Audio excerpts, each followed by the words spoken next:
Hi, everybody, and welcome. Notice on the slide that there's a link to go to see the slides that you're going to see right now, and there's a handout that shows the individual planting suggestions for each vegetable, when to do it, how to do it, all that kind of stuff. So make a note of that. It's our website, cowlitzcomg.com/looking ahead. And if you lose that, email Gary. He'll send it to you. So this is what we're going to do. Just when you thought you were done in the garden for the year, it's time to start thinking about what to do next. We are lucky to live where we live because we have mild enough winters that it's very easy for us to have basically a 4-season garden. So here's what we're going to cover. We're going to talk about having year-round gardening and which varieties to choose because some do better than others. Choosing the right location, which is absolutely paramount for a good winter garden. When to plant. Timing is everything to get this right to be able to harvest in the fall. Not as critical, but kind of critical for those who want to water or harvest during the winter. Should you buy pre-sprout? I can't say that. Pre-sprout seeds, or should you buy plants? How to take care of the plants that you do plant during our hot weather. And then, frost is coming, and how do you prepare for it?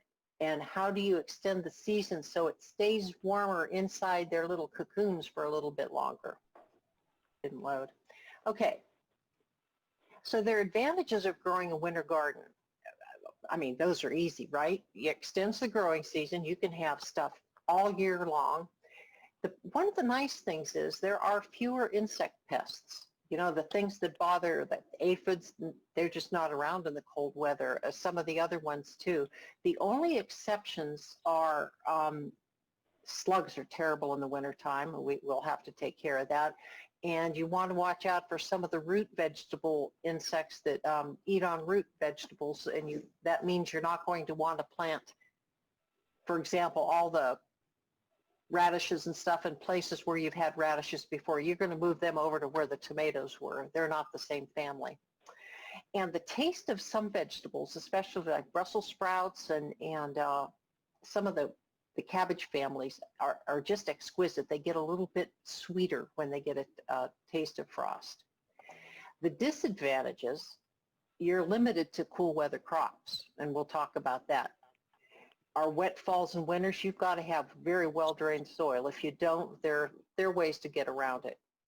And the short days and very little light make it a little bit tough, but doable. So now we're going to talk about what will do well. What can you do? Now we can we have time to plant corn, peas, and beans. And if you choose the right variety with a short date to maturity time, you can plant right now and be able to get corn, peas, and beans before we have frost. Cool weather vegetables, and again, we'll talk about that. A lot of them can overwinter, especially with protection, and provide, you can use some of them, harvest them during the winter time and in the spring. And we talked about some of the vegetables get a little bit sweeter after frost. Here are some of the things you can do, and we'll get into more of it later, but radishes can be planted all the way through mid-September.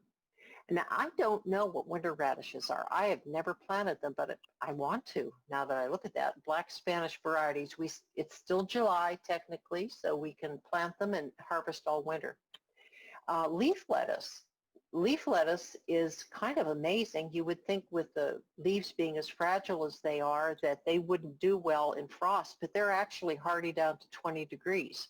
And if it gets colder than that, just cover them up with a row cover. You can have fresh leaf lettuce all year round. Mustard greens too, spinach.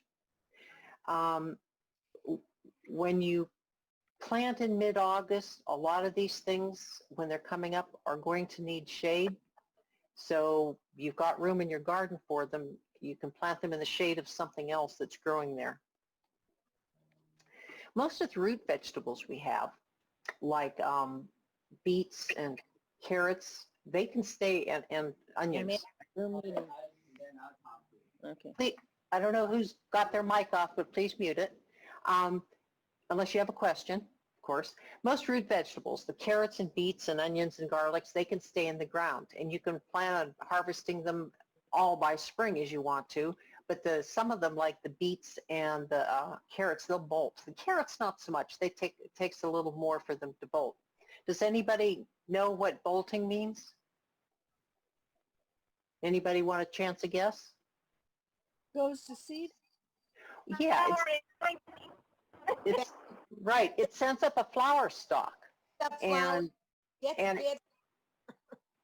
yeah, and it doesn't taste as good. So, and that's really kind of it's iffy. We got to time it right so that doesn't happen to us before winter hits. Now, crops that winter well, including the leafy greens, we talked about that. Broccoli, cabbage, these are all the cabbage family ones. Cabbage, cauliflower, and Brussels sprouts. Kale, collards. There are so many of them, and I've got the full list for you. If you're going to plant seeds, you've got to look at the days to maturity. And you want to get the shortest date to maturity as possible, especially if you plan on harvesting them before we get our November frost, which is average. You know, frost can come earlier. Hey, I have a question. Yes. When things do bolt, like say lettuce, it's still edible, right? Just a little Yeah. bitter. They get bitter, but I'll tell you what, the chickens love it. My spinach is bolted, and the chickens fight over the leaves I throw, the flower stalks. And I've eaten those. They're just not as good as they are when they're fresh, I think. Okay, I'll have to remember that. I've eaten them before too, but I just wanted to make sure if I, keep doing it, I'm not just gonna die randomly. No, you'll be fine. Yeah. Comment? Yes. Alice, I have spinach out here that's over 3.5 feet tall now, and I've just been picking the bottom leaf on them, every couple of days, and they just keep, and leaving the center growing, and they just keep getting taller and taller and not bolting. When they're getting taller and taller, they are bolting. No, they're not going into flower. Oh, okay. Is it sending up a stalk? No, it's the, is it sending up a stalk? No and yes. The plant keeps growing taller, and I keep picking off the plants down below, but it doesn't send up a shoot to flower, to blossom. It's that central flower thing. I'm keeping the plant young. It's not bolting, it's not getting bitter, and it's still producing. Yeah, I'd like to see what you're talking about, because mine is too. I don't have flowers. It's sending up little plants is what it looks like, and they're fine, but they're I'll send you. Okay. Let's see. Direct seed the vegetables on the right here by the first week of July. So we're kind of late, but summer just started. I don't know if we can get away with it or not. I really don't.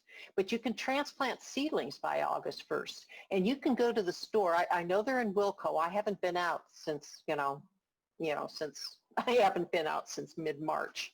But I know last year, if you go to Wilco, they had all the fall vegetables out there. I'm assuming that the nurseries and Freddy's and probably Home Depot and Lowe's probably also have the starts.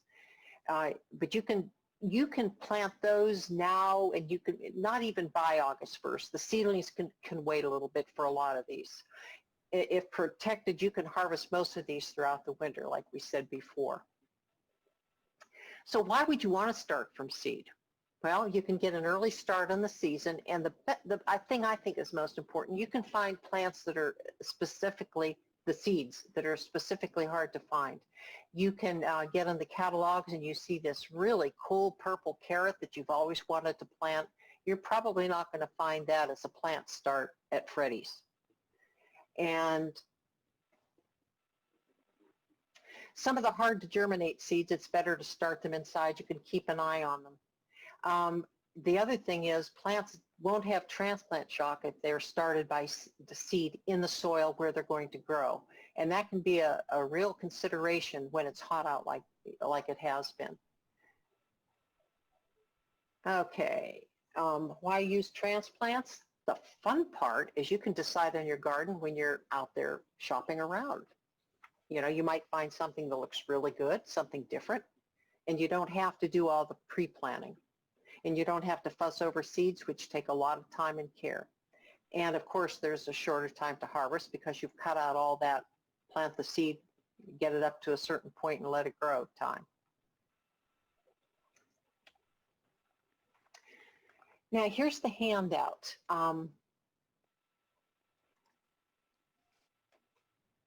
So if you have questions about certain plants, this should give you the information that you need. Most of these, a lot of these you can plant till the end of August, some of them actually into September. And there's an awful lot. So if you think you're very limited to what you can plant, that's not the case at all. And again, if you want this handout. Did you email the handout to us? Gary probably can, but it's also on our website.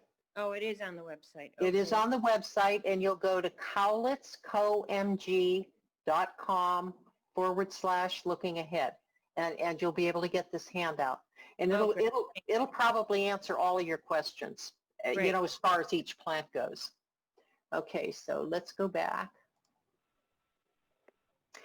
Okay, choosing a location. What do you think would be, well, I've actually said that. Not just the sun. What else do you think that would be important for planting the garden in winter?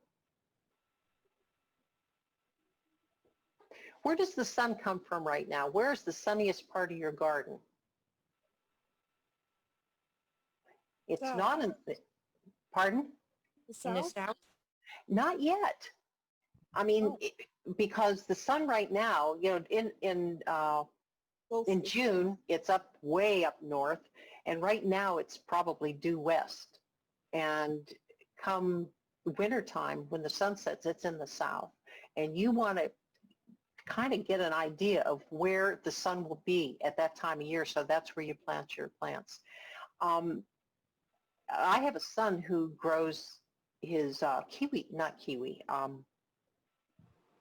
fig tree. He's got a fig tree that they really struggled with the first couple years. He moved it so that there's a stone wall behind it. They've got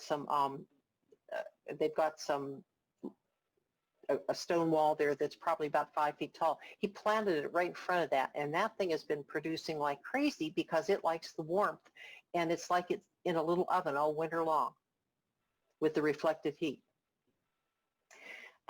And this is really important. It's something you don't think about.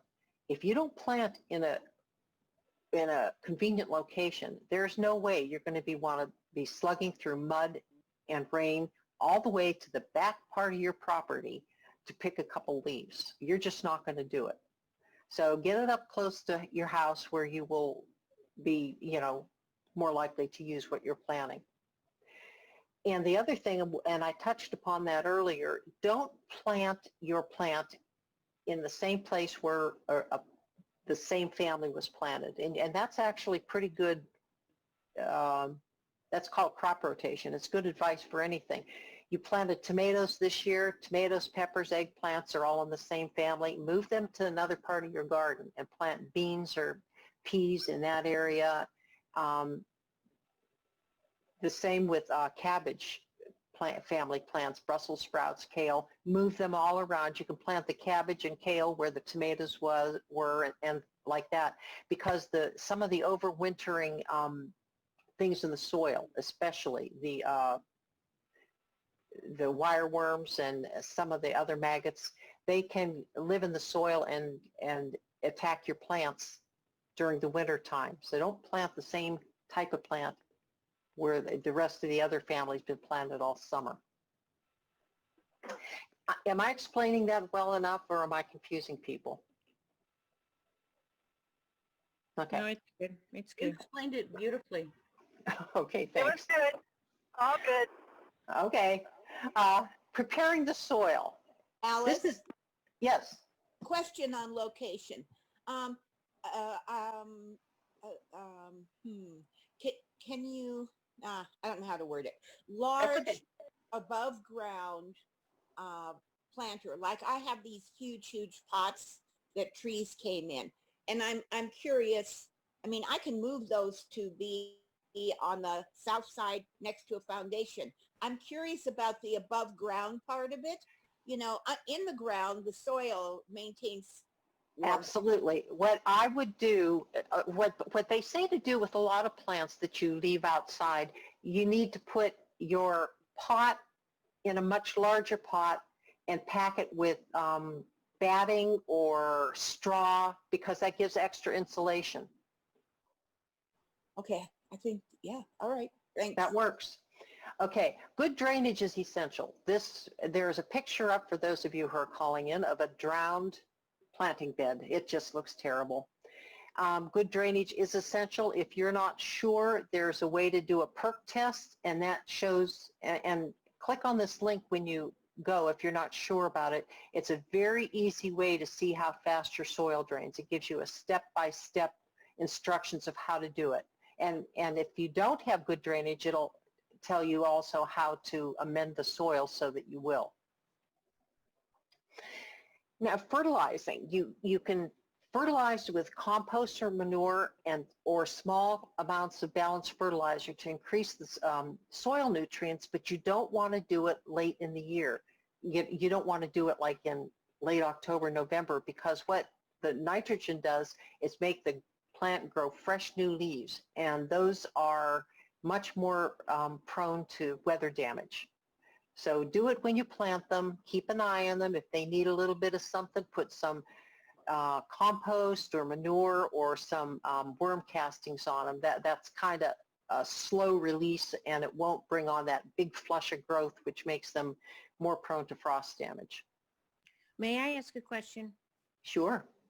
I'm new to gardening, and I just got these elevated beds that I want to plant in, do this overwintering thing.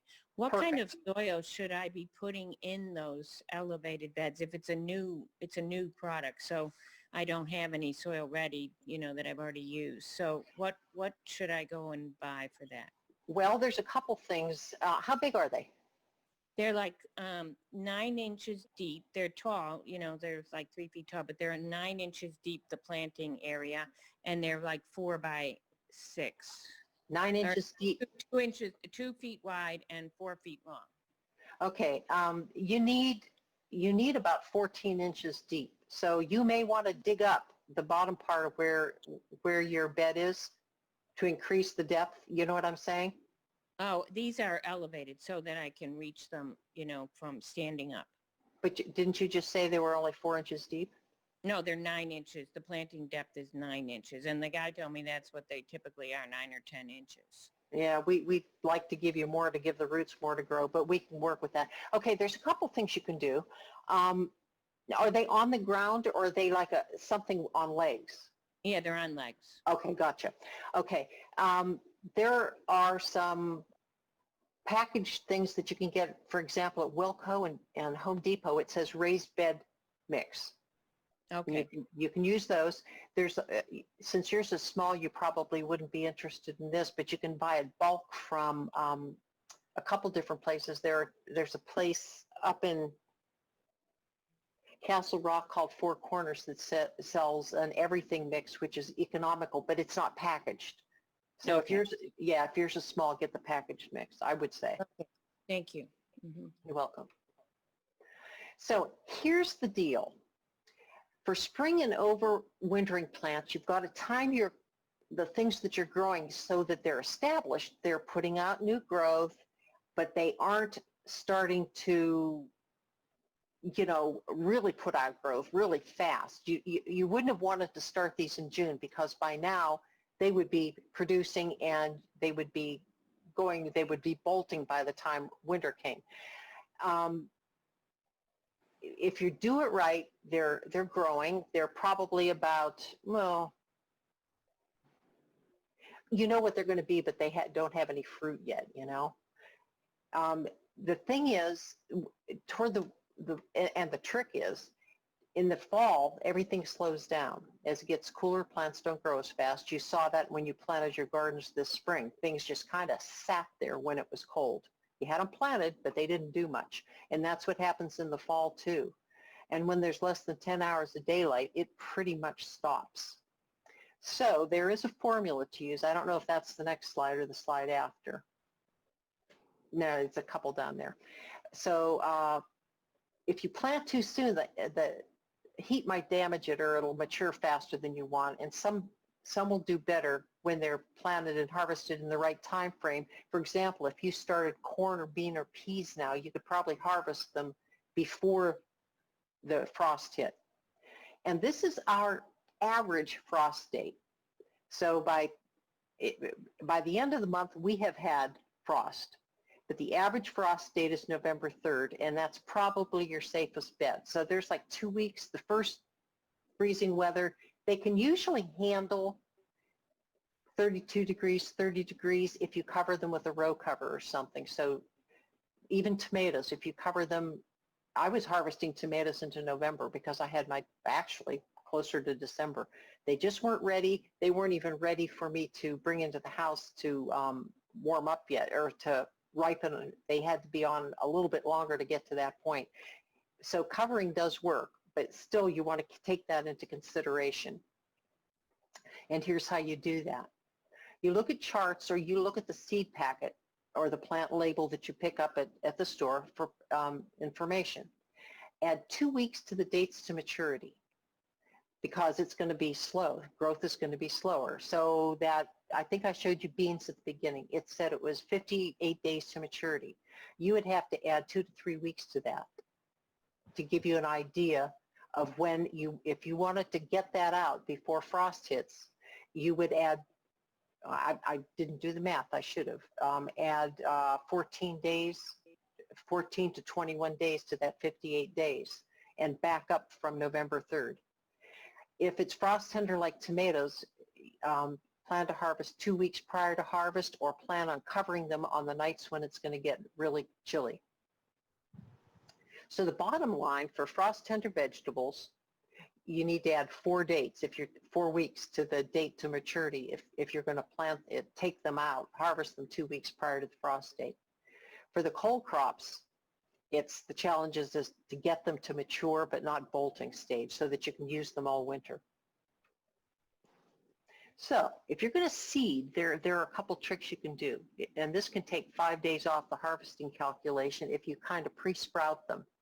We've done this before in the springtime for pepper plants too, because sometimes pepper plants can be very, very persnickety. So what you do is place the seeds between layers of paper towel and cover them, so you've got they're the inside of the sandwich. And then you stick the sandwich, the paper towel sandwich with the seeds in the middle, into a plastic bag and put them in a warm place like the top of the fridge, but don't close the plastic bag, because if you do, you're inviting, mold, fungus. When you plant them like you normally would seeds, but a little bit deeper to protect them. This is the part of the seed that will be the root, so be very careful when you're planting them not to damage that. And you've got to be... You can also do this with apple seeds, except you put them in the fridge instead of on top of the fridge. Just a tip. Okay. Well, I know you've done this with apple trees. I don't suggest growing apple trees from seeds, because you don't know what you're going to get, because they're usually, well, anyway. Okay.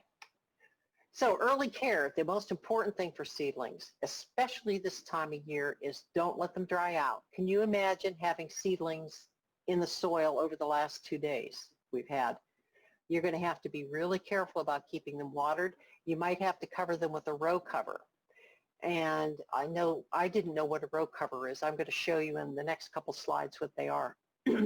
Once the plants are up a couple inches, mulch the soil around it. It'll help to keep it moist. You can use grass clippings, as long as you haven't used the weed and feed on it. It helps to keep the soil moist and helps the soil not to get too warm. Alice, Yes. a little trick with like carrots or parsnips, when you plant them, if you make just a teeny little drill, and in the moist soil, and then just lay a board over it, and and then peek every day or so. It doesn't dry out as fast, and it's dark for them to germinate. And as soon as they start sending up shoots, then remove that board. That would It be, works. that would work. It would just be one of those things where you better watch it. You better keep an eye on it. Well, it's Um, easier to keep an eye on that than on the sun. I mean, in the wind. Yeah. Okay. Thanks. Yeah. Okay. Now, one of the biggest problems we have is slugs. They lay their eggs in the soil in the fall. I'll bet you have seen them and may or may not have known what they are. They're like little bitty pearls, about, an eighth to a 16th of an inch, kind of whitish, kind of translucent in the soil. You do not want them to lay eggs in your soil. That's the problem with the mulch. You do have to check for them. On the other hand, if you catch them in September before they lay their eggs and get rid of them, you'll really have knocked down the population. If you give these plants a lot of space in between, for some reason, they don't get as much chance for root rot or slug predation. When they're close, they do. And again, we talked about not fertilizing late in the fall. And let's see, cabbage, the only ones that are out there that will bother your things are cabbage worms, which are the butterflies, those little white butterflies with the spots. They'll eat on your plants until it gets really cold out. And cabbage root maggots. Again, you're not planting your cabbage where any cabbage family things were, to prevent that. So, I have you one more want, about the cabbage worms. I did plant broccoli and Brussels sprouts and that, and I did get a lot of that cabbage worm thing. What do you guys do about those cabbage worms? we plant somewhere else. There's not a whole lot you can do. You mean the cabbage maggots or the cabbage caterpillars? No, the butterflies, the little butterfly things. Well, there's a couple things you can do early in the season. I mean, you know you're going to have them, and you kind of know when they're going to come out. Probably at the beginning of June. I think that's when we started seeing them, as soon as it started warming up. You cover them with this row cover fabric you see here. And it prevents the cabbages from, or the caterpillars from laying the eggs. The other thing you can do, there are a couple insecticides, but one of them is one that only affects caterpillars, and it doesn't hurt the plants, it doesn't hurt people. It's called BT, and you can use BT, and it's short for Bacillus thuringiensis. Mm. And you go to the store and either ask somebody or look on the labels, and it'll say either BT. You have to look. They have different names. I don't even know what the names of the plants are, but it'll say back BT or Bacillus thuringiensis on it, and that's what you want to use. It makes them sick. It doesn't kill them right away. It makes them sick, but they stop eating. And it's been a bad year for it. Yeah, it was really bad. Yeah, thanks. Yeah, sure was. So mild frost above 30 degrees. In fact, more than that, you can cover it. You can cover things with boxes. Like if you've got a short plant, you can just get a banker's box or something and cover it overnight. That'll help keep it warm. Sheets, you know those, I don't really like the old tomato cages, the round conical shaped ones, but boy, are they good to be able to put a plastic bag over, or to drape a blanket over to keep it warm. Keep your tender plants warm. Buckets, anything like that.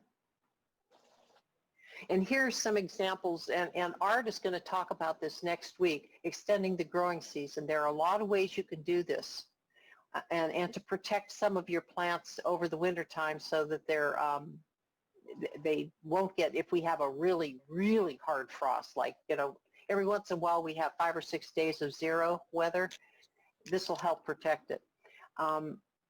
It's really easy to do. If you go to this website that I've got right here, when you come back and look at this on our website, it shows you how to do this. It's so easy, much easier actually on a raised bed.